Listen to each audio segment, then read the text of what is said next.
Touched on the ongoing negotiations with North Korea over its nuclear program, rising oil prices, and how the president can bring the country together as the political rhetoric grows more extreme. Take a look.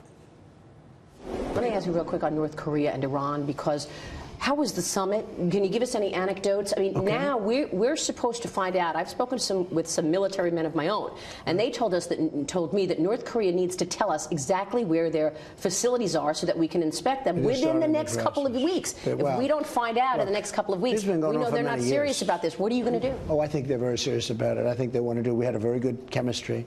You know, we had a lot of points. We won a lot of different points. I don't have to go over, but denuclearization, getting the remains back from great heroes, great people. But are we so many different things. Legitimizing By the way, killers? excuse me, getting the hostages back before I even went. That was incredible. Thank you for doing that, Mr. President. Think of this. What did I do, really, when you think of it? I went there. So the papers say he went. Oh, meaning I went to Singapore. So we had a meeting. We didn't do anything. Now, we're saving a lot of money by not doing it. I said, let's not do I call them the war games, okay? They're dropping bombs all over the place every 6 months. It's unbelievably expensive to do that. The planes fly in from Guam, these massive, bombers, and they're flying in from going back from Guam. It's crazy. So we gave nothing.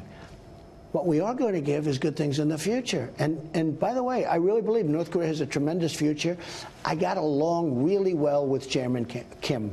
We had a great chemistry. We really had Chairman Kim. But do we believe him, Mr. President? I made a deal with him. I shook hands with him. I really believe he means it. Now, is it possible? Have I been in deals? Have you been in things where people didn't work out? It's possible. Well, you made a bold decision on Iran. I mean, this was incredible. And Iran, look what's happening in Iran. Look what's happening now, the strikes and the protests. The people want economic freedom. Iran's a different place. Is it true that Iran's no longer thinking about the Mediterranean and going through, and they're thinking about themselves. They're having riots all over. Are they enriching their uranium like the reports say? If they do, they're going to have a very big problem. Let me ask you about the secondary sanctions. Will you sanction European companies if they do business with Iran? Yeah, of course. That's what we're doing. Absolutely. And in terms of oil prices, you've talked about oil prices a lot. Do you think somebody's manipulating this market 100%, up above $70 now? 100%. OPEC is, and they better stop it, because we're protecting those countries, many of those countries. OPEC is manipulating, and they allowed less than we thought last week. They have to put out another 2 million barrels, in my opinion, because we don't want that happening. Don't forget, the one negative to the Iran deal is you're going to lose a lot of oil, and they got to make up for it. And who's their big enemy? Iran. Okay? You think of it. Iran's their big. So they're going to have to do it. And I have a very good relationship with the king and with the crown prince of Saudi Arabia and the others around. And they're going to have to put out more oil. Any comments on Peter Strzok and these testimonies that we're seeing, Rod Rosenstein, Christopher Wray? Why don't you just direct your subordinates to get those documents over to Congress? Are you going to do it? So I have this country running like a top. Mike Pompeo is doing great. We really have a great group of people. The one thing I want to stay uninvolved in, at least for now, I may get involved. But I've been told by so many people, don't get involved. Other people got involved, and it's not good. And they'll get the documents, and they're getting them, and they're great people. I didn't like the scene the other day where everybody's screaming at each other. I don't like that, because it's bad for the country. If Russia is, in fact, looking to sow discord or chaos, they've got to be saying, this is the greatest thing we've ever done. Okay? Now, there's no collusion with me. There's no Russia with me. There's no nothing. Honestly, it's a disgrace. But I purposely said, I'm not getting involved. Let it just go. They found nothing. Nobody has found anything. I know. You know why? Are you going to talk and by the way, this is the most transparent thing ever done with the White House.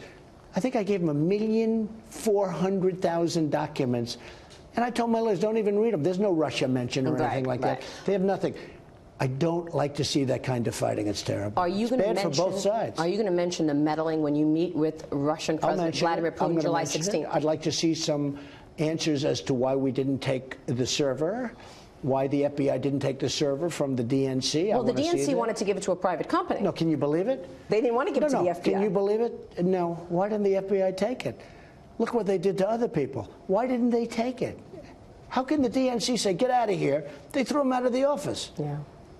Well, the same people running both investigations. I mean, that's why. No, but by the way, question. did you ever see a difference in two investigations? It was a huge difference, Mr. This President. one here did nothing wrong. There was no collusion, no nothing. The other one, and I'm not saying one way or the other, but you go back one. How about the emails, deleting 33,000 emails? Right. Just to put it, we don't even have to talk about the uranium and all the different things. Just tell me, you get a subpoena, and after getting the subpoena from the United States Congress, right? People go to jail for doing it on a civil case. They delete 33,000 emails. And some of them got immunity. Got immunity before the FBI even walked in. They're right. walking in saying you have a, and by the way, keep your laptops. And didn't they even say destroy your laptops or something? In a week you could destroy your laptop? Bleach or something. Final question, Mr. President. Here we see your lovely press secretary, Sarah Sanders, getting asked to leave a restaurant. We see Peter Fonda, Robert De Niro having Trump syndrome. They're going crazy. All of this vitriol in this country. As the commander-in-chief, as the president of this great country, what can you do to bring us together? Well, some of them do it for publicity. I hate to say it. Some of them do it for publicity. Now, the Hen restaurant I thought was terrible with Sarah. I thought it was terrible. It's all terrible. I think some of the things that are said are terrible. And, you know, our people are so incredible. You know, there's probably never been a base in the history of politics in this country like my base. I hope the other side realizes that they better just take it easy. They better just take it easy, because some of the language used, some of the words used, even some of the radical ideas, I really think they're very bad for the country. I think they're actually very dangerous for the country. All the while you're dangerous. creating economic growth and you're creating job opportunities. So, if you look at black unemployment, the best in history. Hispanic unemployment, the best in history. Lowest in the history of our country. Women, 64, 65 years, the best in 65 years. Within 2 weeks, it should be the best in history. Women, unemployment, meaning it's low, so low, so beautiful. Our unemployment picture overall generally is almost the best in history. Our numbers are among. It's going to be interesting to see what happens in the next quarter. But, you know, I don't know if you saw, but the Atlanta Fed predicted 4.8. I don't know if it's going to be 4.8. I actually saw it on your show, so I guess you probably said. Maybe you weren't watching. Maybe somebody else was on the show. But the Atlanta Fed predicted 4.6, and then they upped it to 4.8. Right. I don't know if that's true. But each point is $3 trillion and 10 million jobs. And you know that when I originally took over, it was 1.2. And it was heading down because they would have put more restrictions. We talked about the regulations and restrictions. They would have put more regulations on. They wouldn't have done any tax cuts. For the tax cuts, we didn't get one Democrat vote. Now add this to it. Part of their platform, one other thing they want to do, they want to raise the taxes. They want to end the tax cuts, take the money back, and they want to raise the taxes.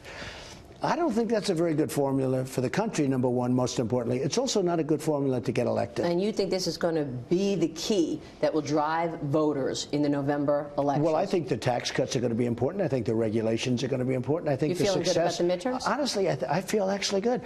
The only thing I feel bad about is that I guess 93% of the time, whoever wins the presidency tends to do not so good in the midterms. Other than that, this may be, hey, look, you do this for a living and nobody does it better. This may be the greatest economy we've ever had. So if it's all about the economy, I think we should do phenomenally. I think we're going to do great. I think we're going to do great in the Senate. You know, I visited 3 states in the last 6 days. I think every one of those people have an awfully good chance of winning. I think we're going to do great in the Senate, and I think we're going to do absolutely fine in the House. I think you love going back to the campaign rally. I do like it. You like it, you know, energizing the crowd.